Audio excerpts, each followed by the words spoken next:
eenyudha waaqayyo maal si godhee gochaa waaqayyo si godhee arifadhuuti. Maqaan Gannat jedhama. Eshi Gannat. Ani waaqayyo wanti naa godhee waan baay'eedha. Garuu tokkuma lama isaanii badha malee gaafa jalqaba waldaa kana dhufu jechuudha dakadha yeroo sana. Eshi jalqaba gaafa dhuftu. Eshi. Ulfaan ture mucaa kana. Eshi. Ulfa ji'a 8 waan akkasii ture. Achiin hiriyaan koo tokko kottu waldaa sana dhaqnaan jennaan inni dhufe. Eshi. Gaafuma dhufu kaasee isin lallabaa turtanii na kaastanii kan fuulduratti. Manna kimi maal siin jedhee naan jennaan xiqqooshi sodaas na keessa jira uumaa naan hin jenneen jedhe. Eshi. Manna kimi garuu mucaan kee baay'ee xiqqoodha. Baay'ee xiqqoodha naan jedhe yeroo baay'ee natti deddeebiin na sodaachisu ture iyyuu. Achiin booda yeroon da'umsaaf ga'u sana gaafa sana garuu sana waan sinaa jettani waaqayyo waan guddaa siif hin godha sodaatii haadha abbaa siif hin ta'a sin gargaara sin jedha waaqayyo naan jettanii gaafas sana anis hameen jedheen galee baqa yeroo sanatti yeroo ulfa ji'a 8 ta'u sanatti abbaa manaa koo barumsa na biraa deeme ji'a 3 leenjii kophaa koon ture gibbii keessa namni jiru bakka kophaadhuma kooti nama nabdadhu tokko kollee qabu waaqayyo malee. Eshi.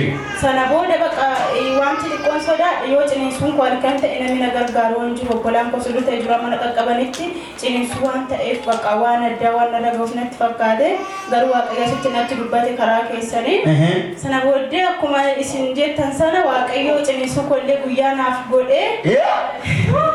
Maaloo golgaas.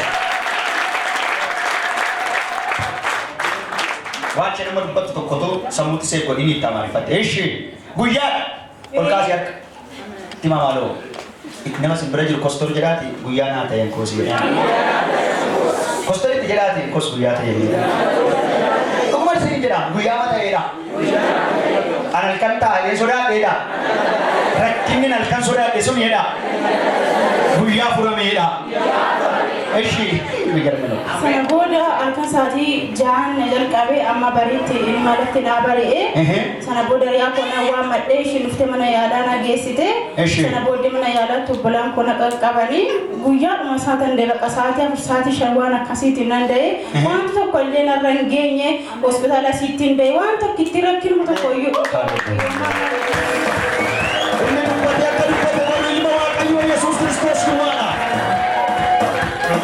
Eshi. Nande, saya mucaan xiqqaadha jedhanis kunoo mucaa amma argitanii mucaan guddaadha.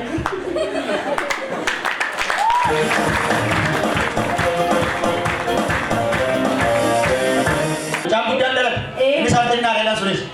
Mucaanis guddaan na dhalate. Narra hin geenye nagaan mana kootti galee. Ameen. Dhuga baatiin koo immoo inni lammaffaa.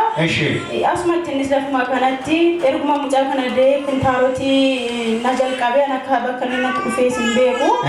Sana booda bakka kintaarotiin kun gaafa fincaan illee gadi taa'u bakka fincaan naan bahu dhiiga kana qofa bakka kan bahu bakka akkuma ciniinsuu kanaan godhadha bakka baay'ee ulfaataa waanan namatti ni manne abbaa manaa kollee na dhufkadhe isatti illee ni manne. Abbaa manaa keetti ni manne. Inni manne dhufkachaatumaan bakka baay'ee waan na dhukkubuufi waaqayyo waaqumatti hin bu'aa gaafanii waldaadhuma kana dhufu waaqayyo asumatti namni kintaaroti dhukkubsatu jedhee asuma lafa kanatti na baase natti dubbatee sana booddee amma irraa bilisa natti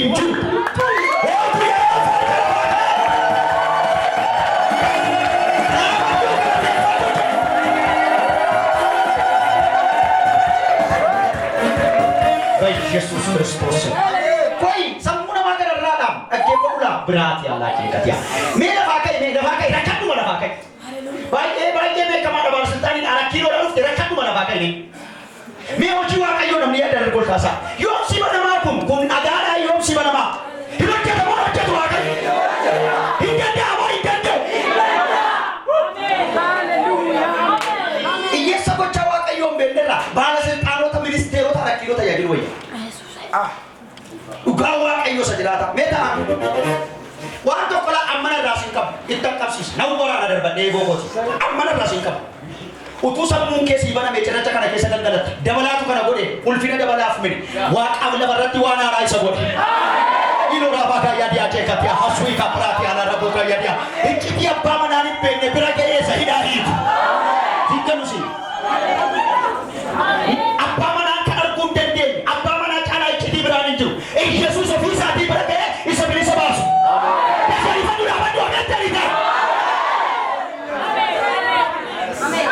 mighty name. Erga nama sih tinjau kan? Wanti tokko ittiin tuyuun jira. Waan tokko iyyuu ittiin jira.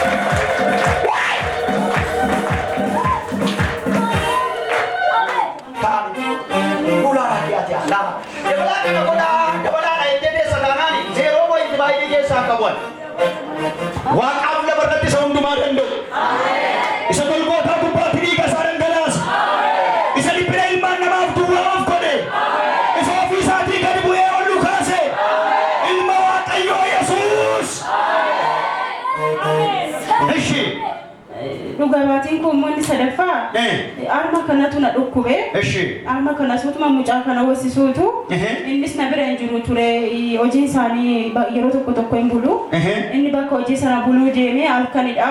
Akkuma isin hin jedhamtu na bira hin jiru mucaa daa'ima xiqqoo wayii maleeyyuu halkan sa'aatiin taanedha yoo hoosisu keessaa na gubaa bakka dhibee armaa hin beektu. Baay'ee tokko bakka nan cannaqame halkan guutuu lafti naa bari'uu hin didee mucaan tuuttollee hin qabu warmasa kana yeroo hoosisu kunis na dhukkubaa bakka baay'ee nan cannaqame uumaa waan biraas hin jenne waaqayyoon jedhee waaqa lafa kana jirtu waaqa lafa waaldaa kana jirtu hojii kee gurguddaa dinqiisaa argeera. Yaa waaqayyo yeroo kanatti dhiphachaa jira. Yaa waaqayyo waaqa raajii dabalaa faana jirtu waaqa lafa kanatti hojjettu. Abeen jedhi giddii baachanii nadhu. Yaa waaqayyo harki kee guddaa harki kee diriiraa ati lafa kanatti na argina qabadhu nan jedhe sana booddee hirriba wayinaa rafe kan hin dura cannaqamaa ture hirriba sana rafee yeroon ka'utti wanti tokkitti